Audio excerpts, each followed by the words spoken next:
The honourable member for Toronto Danforth. Speaker, this government's obsession with lowering corporate taxes means that the effective tax rate in Canada has now dropped, or is dropping below the rate in the U.S. And what that means is that any money that American companies, listen to the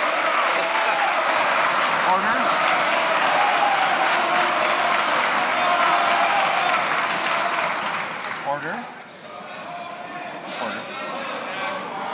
The honourable member for Toronto Danforth has the floor. Please, we'll have some order. The honourable member. Mr. Speaker, the result is that any money that American companies might save by not paying Canadian taxes, they give to the U.S. Treasury. That policy is shortchanging the Canadian Treasury.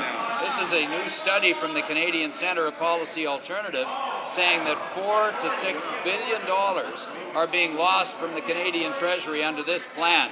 They may cheer it. It's not good for Canadians. Why are they giving tax dollars away and charging HST to Canadians? The Honourable Minister of Industry. Speaker, the fact that the honourable member fails to understand consistently is that if you overtax, you lose jobs, you lose opportunity, you lose economic development.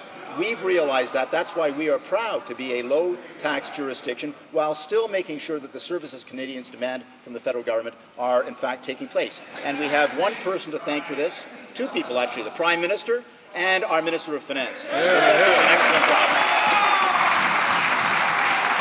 Order. The honourable member for Toronto Danforth. Order. Mr. Speaker, we can thank the same two people for the HST that's coming on to BC and Ontario families in the next few months. Let's compare and contrast. In Nova Scotia, the NDP government is taking the HST off home heating fuel. Our Prime Minister, he's slapping home heating fuel with a new tax in BC and in Ontario.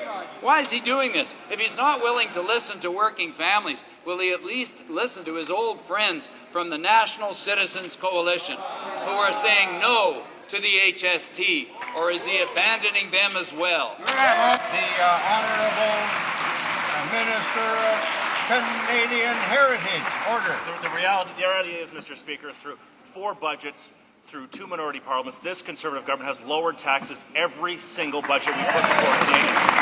He talks about the importance of low sales tax. The reality is, this Conservative government lowered the GST twice. They voted against it every single time. And the inverse reality is equally true, Mr. Speaker. When the NDP was in power in British Columbia, all they did was raise taxes constantly and take the fastest growing economy in British Columbia and put it from first to worst in British Columbia. That's the record of the NDP. I will stand proudly with this Prime Minister and compare our record of low taxes against the high tax record of the NDP.